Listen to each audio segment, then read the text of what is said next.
तो चलिए शुरुआत करते हैं इन भीगे हुए बादामों से, जिसे मैं रात में भिगो देती हूँ कुछ और नट्स के साथ, जैसे मूंगफली वगैरह। और सुबह कोशिश करती हूँ कि मेरा बच्चा पानी पीने के बाद सबसे पहले नट्स खाए, एटलीस्ट कुछ नट्स मुंह में डाल ले, बादाम और अखरोट कम से कम मुंह में डाल ले। फिर मैंने शाम को ये हरी पत्तियाँ लेके आई थी, हल्का हल्का बारिश हो रहा था तो मेथी और साग, मुझे पालक का साग मिल गया, खीरा और गोभी भी लेके आई थी, सस्ते दाम पे मिल गया। और मेरे जो बच्चा है उसको 3 ब्रेक्स मिलते हैं स्कूल में, 3 ब्रेक्स मिलते हैं खाने के लिए। 2 छोटे होते हैं, एक 10:10 पे और दूसरा वाला 2 बजे, पर 12:10 पे मेन लंच ब्रेक होता है। फिर उसने नट्स खाने के बाद इच्छा की कि अम्मा मुझे ऑमलेट खाना है, तो मैंने उसे ऑमलेट, एग का ऑमलेट बना के दे दिया, जो उसने बड़े चाव से खा लिया और स्कूल के लिए रेडी होने लगी।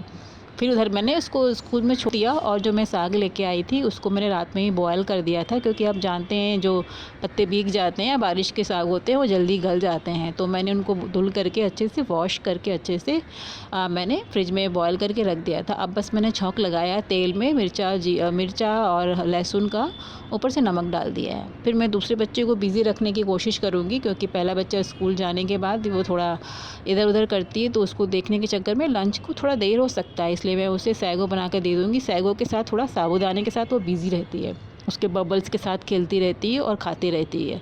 उसे बड़ा अच्छा लगता है ये चीज़, साबूदाना खाना।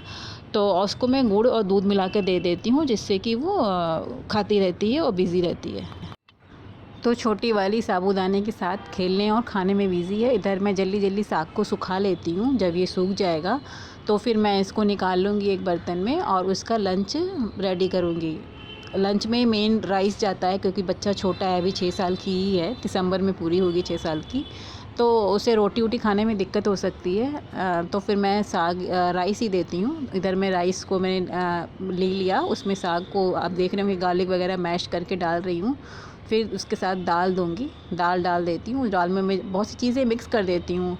अब मैं यहाँ पे लेमन दे रही हूँ, क्योंकि घी मैं यूज़ करती हूँ, घी के साथ लेमन ज़रूर देती हूँ। लेमन तो वैसे भी आप ऐड करेंगे तो टेस्ट तो बढ़ ही जाता है, लेकिन घी के साथ लेमन का टेस्ट बहुत अच्छा जाता है और घी का महत्व बढ़ जाता है अगर आप घी के साथ लेमन का यूज़ करें।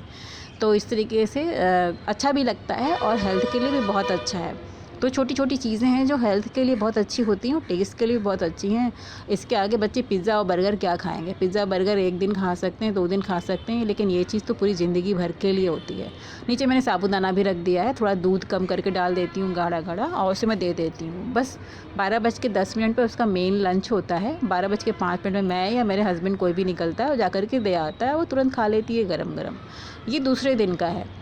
तो दूसरे दिन का मैं राइस ही देती हूँ उसको। मैं मोस्टली अगर राइस नहीं लेगी तो पूड़ी ले लेती है, ये करती है। लेकिन रोटी खाना उसे स्कूल में पसंद नहीं है, उसे थोड़ा टाइम लगता है पूड़ी खाने में, वो अच्छे से खा लेती है। तो यहाँ पे मैंने राइस में फिर दाल दे रही हूँ। दाल में मैंने सारे ग्रीन लीव्स, आप जानते हैं हम माँ लोग क्या करते हैं, जितनी भी अच्छी चीज़ें होती हैं सब कुकर में उबाल करके अच्छे से मैश करके दे देते हैं, लेकिन उसे दिखनी नहीं चाहिए। कुछ चीज़ें हटा देनी पड़ती हैं जो उसे दिखे नहीं, नहीं तो आकर के पूछती है अम्मा उसमें इसमें डाला था, उसमें ये डाला था, ऐसे कर करके। फिर मैं दोबारा घी और लेमन ऐड करूँगी। थोड़ा चखना पड़ता है, जूठा नहीं करती हूँ पर चख लेती हूँ, जिससे कि उसे वहाँ पे टेस्ट परफेक्ट मिले और अच्छे से खा ले। फिर लंच करने के बाद जब 3rd ब्रेक होता है उसको, तो वो कुछ खाती है, तो मैं मोस्टली उसे फ्रूट्स दे देती हूँ।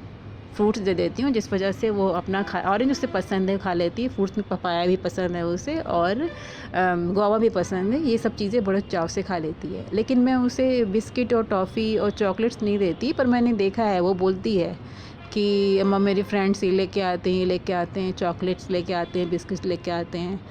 तो कभी कभी मैं सरप्राइज़ देने के लिए 1-2 पीस डाल देती हूँ, लेकिन मैं पसंद नहीं करती। आप देखिए ऑरेंज कितना मीठा दिख रहा है, मैं तो देख के ही बता सकती हूँ कि कौन सा ऑरेंज खट्टा होगा और कौन सा मीठा होगा। तो यहाँ पे मैंने रेडी करके दे दिया है, यहाँ पे इसको रख लूँगी। आज तो मैं ही जाऊँगी, क्योंकि मेरे थोड़े हस्बैंड बिज़ी हैं, तो मैं जाऊँगी। बस सामने ही है, 2 मिनट से कम का टाइम लगता है। फिर वहाँ से आके चाय पीने की इच्छा हुई, तो मैंने जैसे ही चाय बनाया, छोटी बच्ची को सोने की इच्छा हुई तो उसको सुला के आई, तब तक चाय थोड़ी ठंडी हो गई थी, पर कोई बात नहीं। तो उसको मैंने चाय को पिया, और जो है थोड़ा दोबारा हीट करो तो उतना अच्छा नहीं लगता है, लेकिन मैंने बिस्किट के साथ लिया, अच्छा लगा। अब दूसरे दिन का है ये लंच मैं बना रही हूँ। इसमें मैंने पूड़ी और सब्ज़ी बनाया था, आलू की सब्ज़ी। बस उसको बॉयल करके, मुझे करी पत्ता वगैरह एकदम डंठल से अलग करने का टाइम नहीं मिलता, तो मैं ऐसे ही डाल देती हूँ। पूड़ी में मैंने नमक और अजवाइन वगैरह डाल करके उसको अच्छे से गूँथ लिया आटा। ये मेरा मल्टीग्रेन आटा है, जिस वजह से पूड़ी जल्दी फूलती नहीं है। थोड़ा मुश्किल हो जाता है लेकिन टेस्ट बहुत अच्छा आता है। सब्ज़ी भी बहुत अच्छी बनी थी। कड़ी पत्ता का मैं ऐसे ही डाल देती हूँ, फिर डंठल सहित डाल देती हूँ कड़ी पत्ते को, फिर बाद में वो अपने आप अलग हो जाता है। आप उसको उठा करके अलग कर लीजिए, कोई दिक्कत नहीं होती है। समय नहीं होता है ना, प्रॉब्लम ये है। अब देखिए फूला नहीं क्योंकि मल्टीग्रेन आटा है, इसमें मैंने फ्लैक्स सीड बहुत ज़्यादा ऐड कर रखा है। 5 किलो आटे में मैं 1 पाव फ्लैक्स सीड ऐड करती हूँ और तिल का पाउडर भी ऐड कर देती हूँ और रागी पाउडर भी ऐड कर देती हूँ, जिस वजह थोड़ा ज़्यादा रफ़ हो जाता है, पर टेस्ट बच्चे बहुत चाव से खाते हैं पूड़ी और रोटी कुछ भी। तो यहाँ पे मैं सब्ज़ी दे रही हूँ, उसमें से जो चीज़ें पत्ती होती है वो मैं निकाल दूँगी, नहीं तो वो पूछेगी आ करके। फिर यहाँ पे मैंने सैगो भी दिया, पूड़ी सब्ज़ी दे दिया उसको, दे करके फिर मैं देने के लिए जाऊँगी। ये मुझे याद है 29 नवंबर का दिन था, जिस दिन मेरे छोटे बच्चे का बर्थडे था। तो उस दिन मैंने पूड़ी सब्ज़ी बनाई थी, वो तो मैंने दिया था। फिर उसको थर्ड ब्रेक के लिए मैं उसको दूँगी ऑरेंज। मैं यहाँ बताना चाह रही थी, मैं नमक आपने देखा होगा मैं पाउडर वाला या जो वो नहीं फ्री फ्लो होता है वो मैं नहीं यूज़ करती, मैं ये वाला यूज़ करती। ये आयोडाइज्ड सॉल्ट होता है, आयोडाइज्ड सॉल्ट होता है, जिसमें आयोडीन तो मिला होगा और सॉल्ट नॉर्मल सॉल्ट होगा, लेकिन बेस्ट तो पिंक सॉल्ट होता है। लेकिन जो बच्चे ग्रोविंग एज में होते हैं ना, उनको आयोडीन की ज़रूरत होती है। हम लोग तो कुछ भी इधर उधर खा करके आयोडीन कंप्लीट कर सकते हैं, लेकिन बच्चे नहीं मानते हैं, तो बच्चों को नमक के थ्रू देना पड़ता है। इसलिए आयोडीन के लिए मैं ये वाला नमक यूज़ करती हूँ। लेकिन जो फ्री फ्लो वाला नमक होता है, उसमें आप कभी पैकेट पलट के देखिए तो पीछे लिखा होता है कि एंटी केकिंग एजेंट उसमें यूज़ किया गया है। एंटी केकिंग एजेंट जो अच्छा केमिकल नहीं है, जो हमारे लिए अच्छा नहीं होता है, और धीरे धीरे हम रोज़ खाते हैं ना, तो वो हमारे हेल्थ के लिए नहीं अच्छा है, बच्चों के लिए भी नहीं अच्छा है। तो मैं क्या करती हूँ, इस वाला जो नमक है, ये टाटा में भी आता है, कई सारे ब्रांड देते हैं क्रिस्टल आयोडाइज्ड नमक, जिसमें एंटी केकिंग एजेंट नहीं होता है। जब आप इसको करेंगे ना, पीसेंगे या कुछ करेंगे, तो ये थोड़ा सा गीला हो जाता है। आप जानते हैं नमक की टेंडेंसी क्या होती है, कहीं भी डालो तो गीला हो जाता है। लेकिन जो वाला नमक आता है ना, जो फ्लो सैंड की तरह जो फ्लो करता है, आप सोच सकते हैं क्यों करता है, केमिकल की वजह से करता है। इसलिए मैं तो यूज़ नहीं करती, लेकिन अपने हस्बैंड के लिए जब फूड खाना बनाती हूँ तो उनके लिए मैं पिंक सॉल्ट ही यूज़ करती हूँ। हस्बैंड कुछ चीज़ें नहीं खाते हैं, जैसे डीप फ्राई और बहुत सी चीज़ें जो बच्चे चटर पटर खाते हैं, तो इसलिए मैं उनके लिए अलग सा बनाती हूँ, तो पिंक सॉल्ट यूज़ करती हूँ। आप यहाँ देख लीजिए नमक कैसे गीला गीला लग रहा है, फ्री फ्लो नहीं है ना, इसका मतलब इसमें कोई केमिकल नहीं है। आप कौन सा नमक यूज़ करते हैं, ये हमें ज़रूर बताइएगा।